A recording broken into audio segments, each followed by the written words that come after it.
remember that first controversy over fidelity over condoms, and now that clarification coming in on sex education. Now, well, needless to say, it's a debate that has many, many layers and many, many stakeholders, all of them joining us here on our India at 9 Talking Point panel.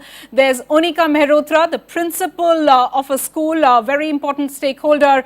Lata Nair, she's representing the Parents Teacher Association, joining us from Mumbai. Dr. Jitendra Nagpal, he's a senior consultant psychiatrist at Vimhans, but is also an author of a very important chapter on sex education at the NCERT. Anjali Gopalan, founder and executive director of the NAS Foundation. Rahul Ishwar is joining us from Trivandrum, author and activist. There's also Bashiruddin Sharki. He's representing the Students Islamic Organization, and Onir, a filmmaker who's made many wonderful films on AIDS and same-sex relationships. Thanks very much, ladies and gentlemen, for joining me here on India at 9 Talking Point. Let me begin with a quote that I actually come in from Dr. Harshvardhan as a clarification of sorts. He says sex education is necessary, but without the vulgarization oblique the crudity. He's further added that all countries are packing in pedagogy that is scientific and culturally acceptable with values.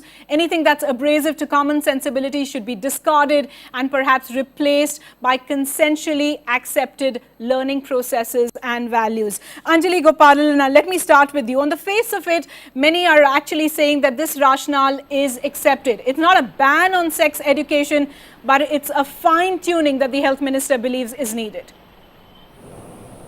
No. How is he when you're talking about fine-tuning, what are you thinking about? Are we now going to say that are we not going to talk openly about issues with our young people? Don't they have the right to get information? Are we going to again start sweeping things under the carpet? With great difficulty, we've got some modicum of sex education in place. And by the way, most schools don't run them. But to me, what is frightening is that we seem to have come around full circle, and here we have a doctor who is the health minister today telling us, giving us the moral and the whole language around morality and really making me feel that now the time has come when we have to realize that we have to ensure that our young people are not going to get all kinds of infections and die just because we as adults are so scared to talk to them openly about these issues. Okay. Somewhere it stems from a fear that if we talk openly about sex, everyone's going to become sexually active. Which is not true. Studies have constantly shown that it's not true. You know, we'll come to this debate about two important points that you're making, that how sex education got confused with morality, and really youngsters are getting sexually active at a far younger age than before. But Jitendra Nagpal, I remember you coming on the panel when that adolescent education program in its original form actually ran into a lot of rough weather. There were explicit terms, or many people found them explicit, like arousal, masturbation, intercourse, teenage pregnancies. In its current form, what is sex education really about, and how sanitized is sex education already in our schools?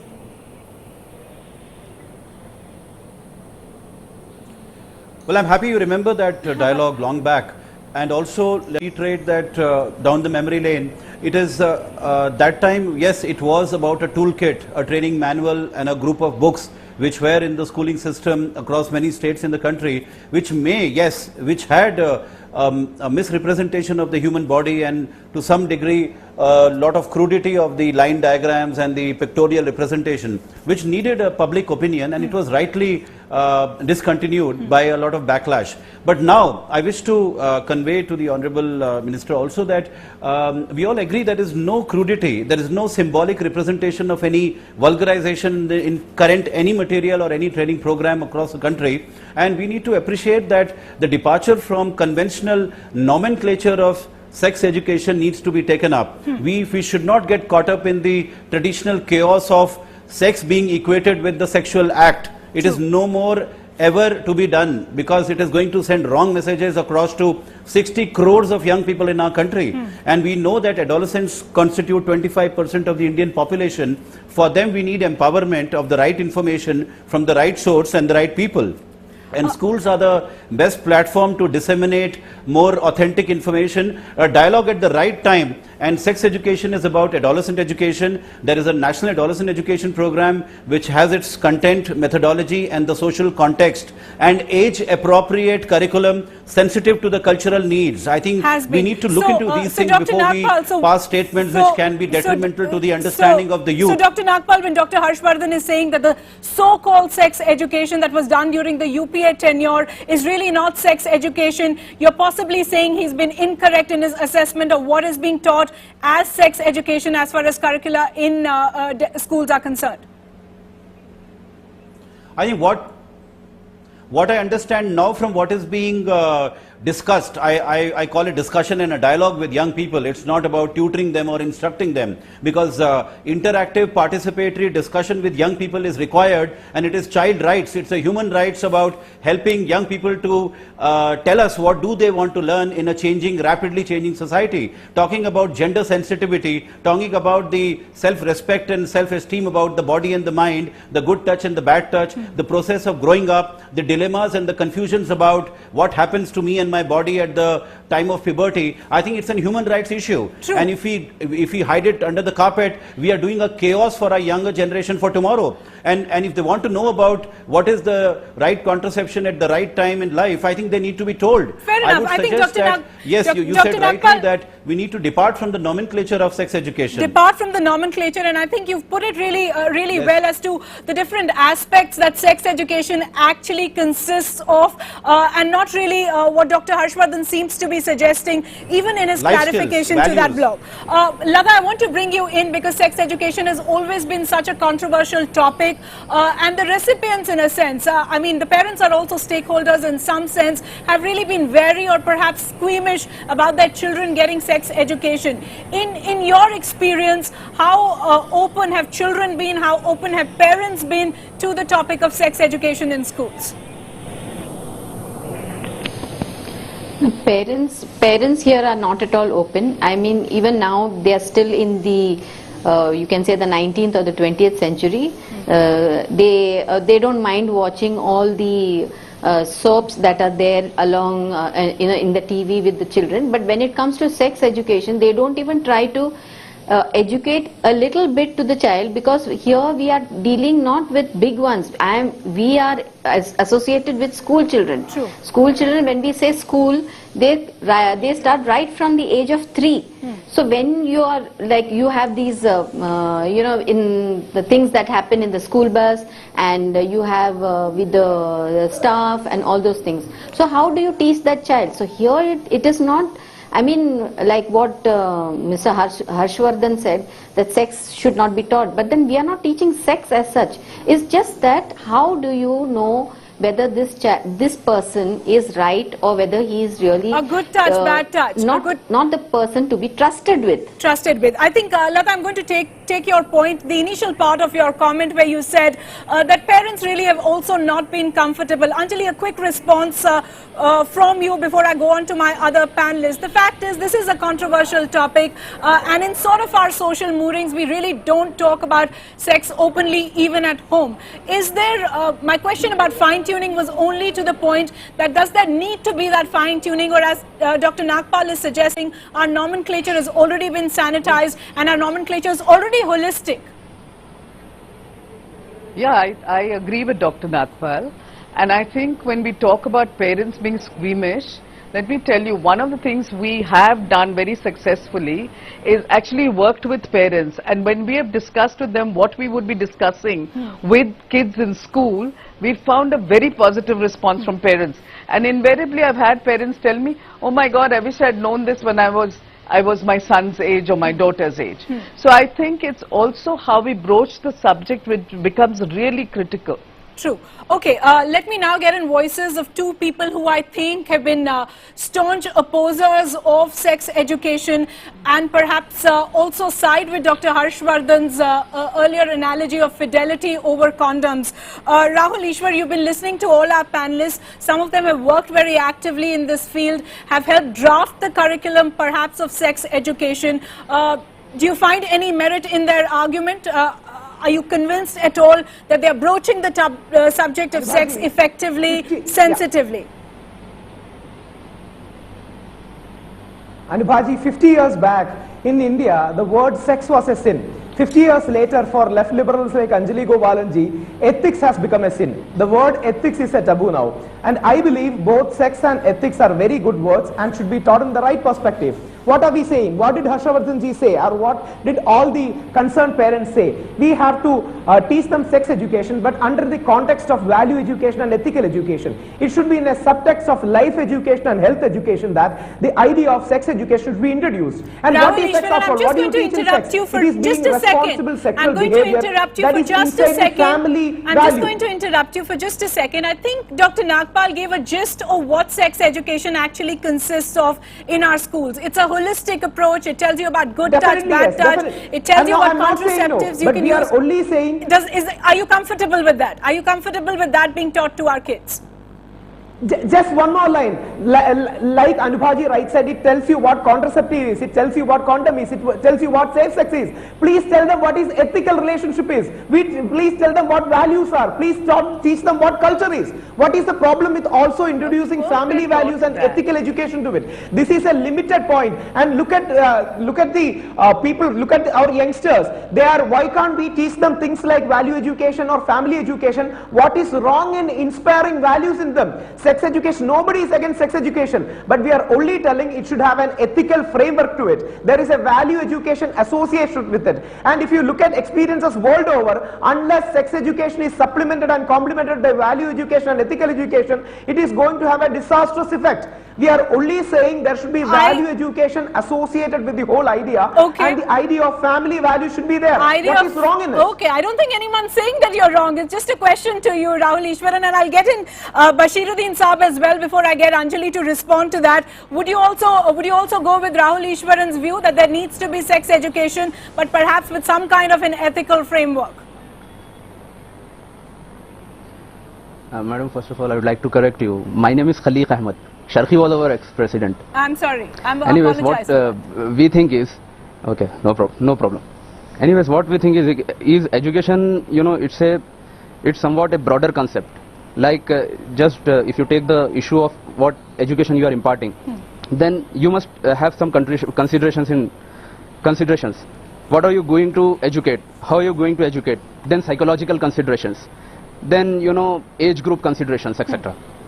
So if these things are kept in complete format, like other panelists have also mentioned, if these things are considered in pluralistic way, like everyone has its own voice, but morality, ethics, and especially we must see that how our education is going to affect the family structure, how our education is going to affect, what are the problems which we are facing upon. Sir, can I ask you that question? Can I just ask you a simple question? Are you equating condoms with morality? I mean, somehow this debate has got confused. AIDS prevention, condoms is sort of associated with morality. Ma'am, morality is something which is infused in us. Like what are the moral behavior which we would like to inculcate in our next generation? What are the moral behaviors which we would like to inculcate to save our family structure? After all, our society is sensitive towards all these things. Would you be averse if students in schools are actually taught about contraceptives as a method to avoiding pregnancy, as a method to save sex? Would you be averse to that? That only I am saying, ma'am, what actually are you trying to impart them? Like contraception, what or are we trying use to of impart? condoms, No, or explain sexual... to us, what are we trying to impart? In your view, what are we trying to impart? Like some documentation which I have, which SIO has taken a stand upon. In addition, it teaches the student the method of using condom, homosexuality. The program says it's not abnormal, and it says that it is personal preference of individual and should not be viewed as negative. like in in other discussion it said, under the program student will be trained to freely discuss sex and its related things with peers, teachers and parents. So if it is going to serve the purpose, if we are seeing that के इससे जो है कुछ जरूर तब्दीली आएगी जिसके लिए हम कंसर्न रखते हैं, हाँ.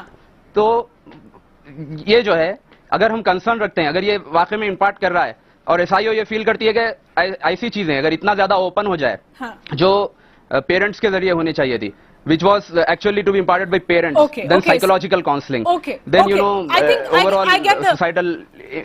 I get the drift of what you're saying. I get the drift of what you're saying, but Anjali, I want you to come in because I don't know how somehow this debate of condoms in many people's minds has come to be associated with morality.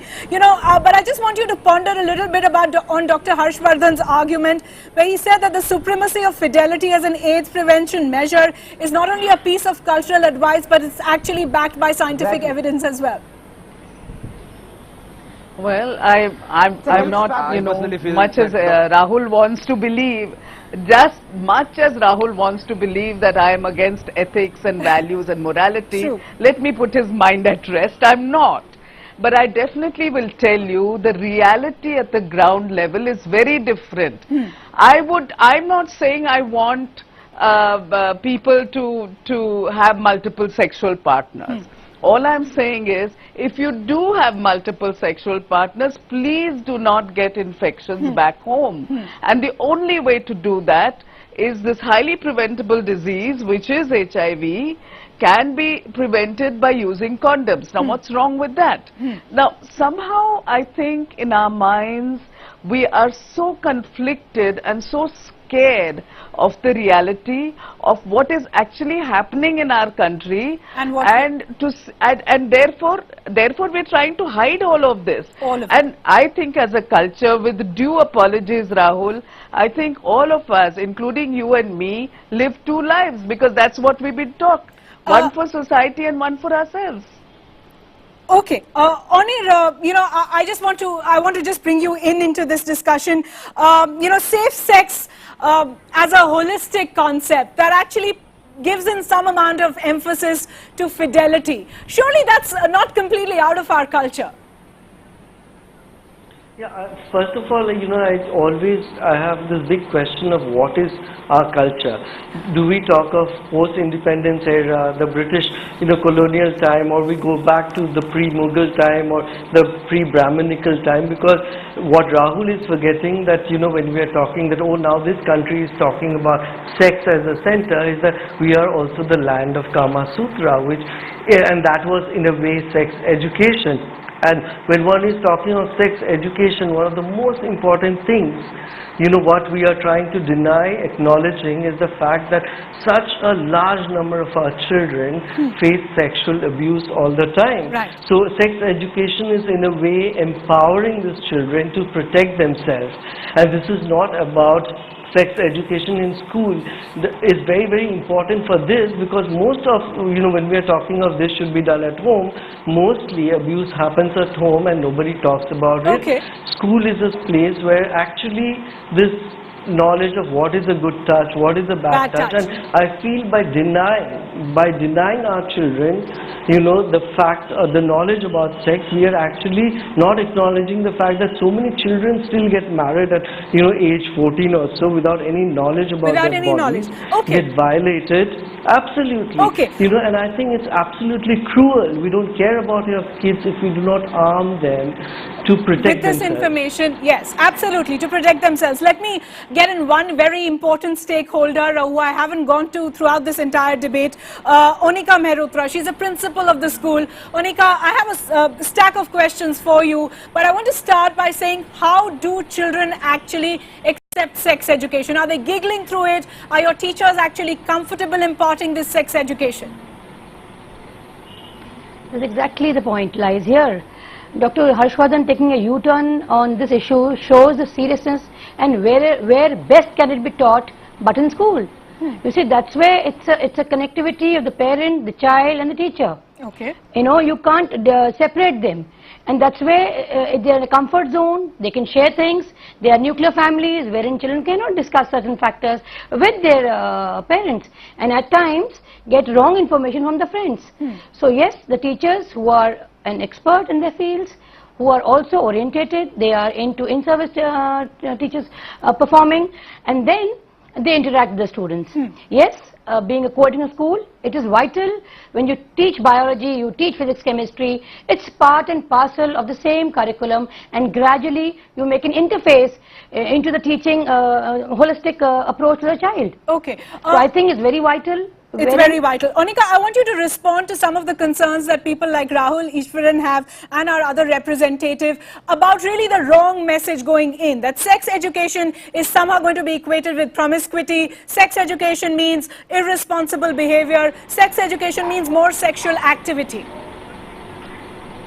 I think the word sex itself, is a distorted kind of impression that we carry. The moment we use the word sex, I think all sorts of concepts come in. It's nothing beyond teaching the growth of a child, how the child, the hormonal change that comes to the child, so on and so forth. In the younger, vulnerable age, they are traveling, they are into the different classes, they go for swimming, so many things where the child learns while growing. And this is where the school pitches in and teaches the right way in a very comfortable and a casual manner, wherein you are not put into a bracket that you're being taught sex education. Onika, I just want to press on the efficacy, because, when we speak to students and teachers, many of them feel that they themselves have not been armed with the best information, perhaps the best way to give this information. Do you ever get a sense of that? And is there a difference between a child who's received sex education and someone who's not? What would be a change that you would see as a principal, as an academic? Absolutely right, I agree on that. Yes, the urban and the rural belt and so on and so forth, there will be the difficulty in actually getting across certain things, but things have changed. Even people, get information to net or various other sources. So I think the teachers should go in for an orientation program or a training program, or experts with the psychologists clubbed together, and that's how it could be taught in a perfect manner.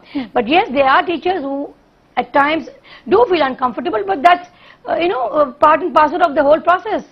But while you're at it and you have experts on it, it's a channel and it's a way it should be in the schools, so that you have stringent laws on sex, you have stringent laws on rape, so much is happening around. And this is at a vulnerable age, teaching them the right things, wherein the do's and the don'ts, and it's up to the child later on in life to adapt certain things. Absolutely, and let me take that point to Rahul Easwaran. Rahul, I think there is a view among a section, and I'm not just pointing towards you, that perhaps sex education needs to be sugar-coated a little bit. But this is the age of mass media, this is the age of internet, this is the information age, it's the communication age. Surely children are picking up these signals from many other places, and why should they not get an informed opinion from their schools, from their teachers? Exactly, an informed opinion. Like even Anjali ji said or O'Neill said, there is a difference between good touch and bad touch. In the same way, there is a difference between good behavior and bad behavior. All we are telling is combine sex education plus value education. You can call it ethical education or life education or health education, and you should realistically understand that millions of parents who don't belong to the classification of liberals, as you call it, have inhibitions in it. So teach them or convince them to, but when you give to students, please don't sugarcoat. It is not like sugarcoating, but it is communicating with the right words. Like the doctor earlier said, the right nomenclature, the right vocabulary to use for it. So you should be happy. You should be happy because the only minimum demand from people like us is, why don't we also include value, family and ethical perspective to it? You should be happy then, Rahul Easwaran, you should be happy because Dr. Nagpal actually laid out that nomenclature, laid out that roadmap, laid out that framework that has all of this. So you should be happy today that sex education is nearly taught the way you are suggesting it should be taught. Or do you believe it has to be taught under the banner of moral education? No, I don't see. There are some words which get discredited over time. For example, the word moral and morality is no longer in vogue. You can discard that word altogether. You can even use words like ethical education, but the perspective of family and the relationships fidelity. These ideas should be inspired in people's mind. Otherwise, there are every chance, like America or UK, we have high teenage pregnancies, people going out of control of the family system. These are natural concerns of crores of human beings who are still inside India. It's So please already understand happening, and Rahul. please be Okay, sensitive okay. to their ethical I think we concerns have which the are very highest- genuine. Absolutely. Dr. Nagpal, do you want to come in and respond to this one? Does that make anyone uncomfortable? Sex education, cultural values really in the same line? I think it's been a very interesting discussion, and all credit to Rahul for actually helping us to understand what we are What's trying his to all concerns? share together and the same language and the same emotion. I think life skills education, values and health and well-being are not sugar-coated. They are the actual facts of life which inevitably will lead to the byproduct of healthy sexuality and healthy morality also. I think we are actually discussing the same point, but there is a convergence between morality and sexuality because it lies between a subjective sense of well-being. So what you choose for yourself, as Madam said earlier, is your subjective choice in life, but that doesn't deny the possibility of a policy and a program at the school level with absolute connectivity coming together between the family, the school and the teachers to promulgate a program with a lot of integration of values, life skills and school health and well-being. I think that's a beautiful outcome of something which will lead to a very responsible, healthy sexual behavior and not fall prey to disorders and diseases, what we have been discussing. Responsible, healthy sexual behavior. Anjali Gopalan, if it's also beautiful and stitching up together, then what's the problem? Why did Dr. Harshvardhan need to come out with this clarification saying the so-called sex education of the UPA Times really is no sex education? Dr. Nagpal seems to be suggesting that the framework is perfect at the moment. No, listen, I think the very fact that we're still so uncomfortable talking about sex education, we want to use it in the garb of life skill education. We don't want to talk openly about consequences of behaviors. We don't want to talk openly about sexuality because it makes us so uncomfortable. What is it? Why does it become such a moral issue? Why is it that we don't understand the moment you bring morality into this debate, most people's minds completely block information? I mean, come on, Dr. Nagpal, let's get real about this. You know what the reality is. You know the number of young girls who are terminating unwanted pregnancies in this country of ours. What are we talking about America and UK? Yeah. So why are we so nervous about talking about sex education the way it should be spoken about? Not hiding behind the whole, you know, this whole debate about we must be moral and our family values and we must talk about family. Right. Dr. Nagpal, go ahead. Yeah. See, I think you got it a little wrong from my side. In fact, I'm a strong advocate of sex education. What I'm saying is that I'll come back to the beginning statement that we need to depart from the very microscopic, telescopic opinion about sex education as an act of sex to the larger macro opinion about integrating life, family life and responsible healthy sexual behavior without hiding away the nomenclature. Without hiding away the nomenclature about the consequences. I completely appreciate your concern about the child sexual abuse, we being on the world map today, we being on the world map of teenage pregnancies, we being on the world map of, say, child marriage, and we being in the world map of anemia, urban anemia in girls related to the amount of Dr. Nagpal, I think you made your Dr. Nagpal, let me toss that not back. hiding all this. Let me toss that back to Anjali. Let me toss that back to Anjali. What do you believe? How should we put out sex education really out there? What should we be saying? What should be the nomenclature? What should be our language? I think we need to talk openly about sexuality. I think we need to talk openly about what puts us at risk and what doesn't. I think we need to talk openly about consequences of behavior and understanding it. I think we need to talk openly about condom use, something that Rahul is totally against, because we have to teach our young to protect themselves. We have to talk about contraception. You know, I think Rahul sneaked in that two words, say condom, not, don't say condom, say culture. One line. The way to stop teenage pregnancy is not condom but culture, not contraceptives but values. Rahul, we've lost the plot on that one, my friend. teenage we pregnancy have is not lost advisable. Anjali, plot let Rahul, on that let Rahul one. just say, then I'll come back to you. Say, go ahead, Rahul. Yeah. You don't have to bring in teaching children to See, use we condoms. should and have that a is wrong. multi-dimensional approach. I will not And to agree to wait that. to stop teenage I'm pregnancies, not not saying only Just one condoms, second. but we should Guys, you're also promote cross-talking. culture. Not only contraceptives, but we should also inspire values.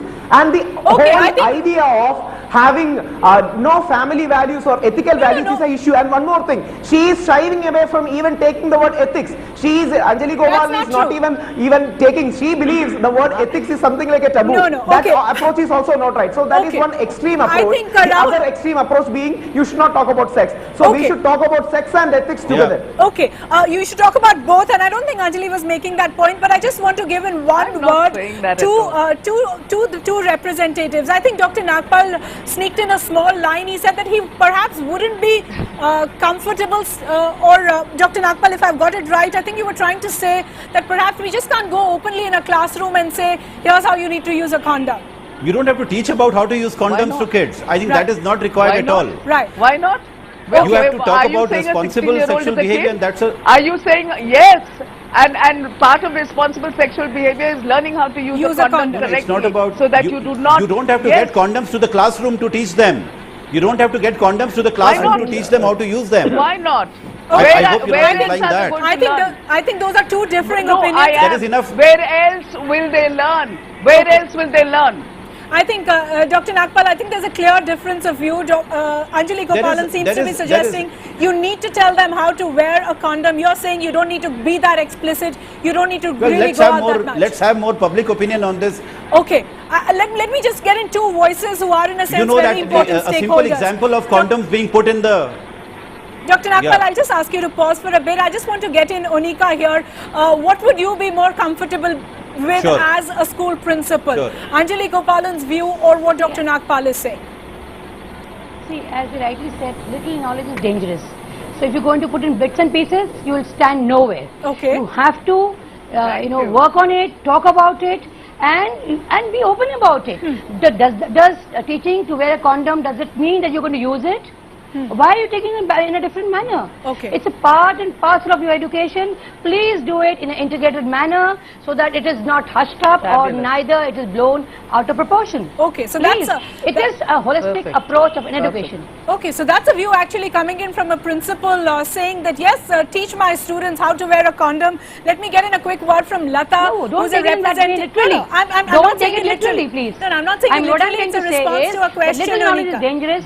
It's a response to a question. I think. Yeah, because I need to one of the clarify this reasons from the is one of principal. just one second. Because this is the No, reason you why can't. the You whole just come program up with was bits and banned in pieces. 2007. You have to synchronize. See, you have to synchronize Oh, the whole get thing real, everyone. properly.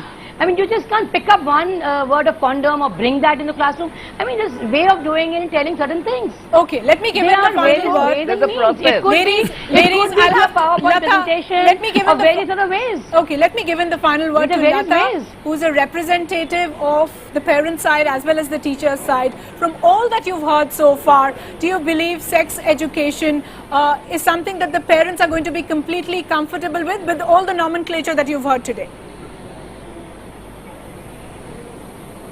The parents have to be made, like they have to be comfortable with their child, because from what we have been seeing, especially with the different media and the computers, you need to talk to the child.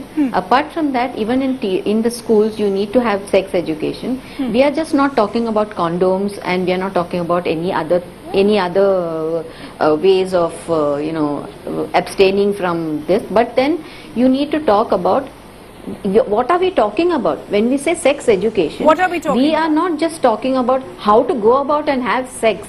I mean, it's just not the anatomy. It is just that we have to have psychological, physical, all sorts of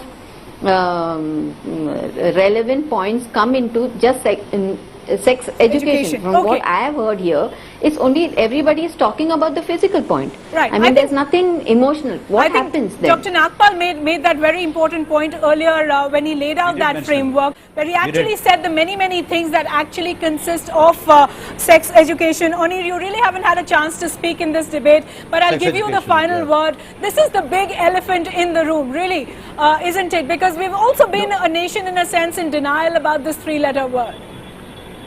I find that what's the most disturbing fact is that why is sex such a dirty word? Just like when a child is small, you teach a child how to walk, holding hands, they learn how to eat, and at a certain age when the sexuality, he develops he or she certain sexuality, at school they teach you how to deal with it, to learn about it, and right from wearing condoms, whatever. Why is suddenly we so paranoid about sex, which is just a very natural part, like the food we eat, air we breathe, and we learn about everything, and similarly we learn about sex. Right. The food we eat, we learn how to walk. Ladies and gentlemen, I'll have to end this debate here. Needless to say that clarification from Dr. Harshvardhan hasn't eased matters, and I think we go back to our talking point that sex education still is kind of a taboo when it comes to our schools. Ladies and gentlemen, thanks very much for joining us here on this India at 9 talking point. We'll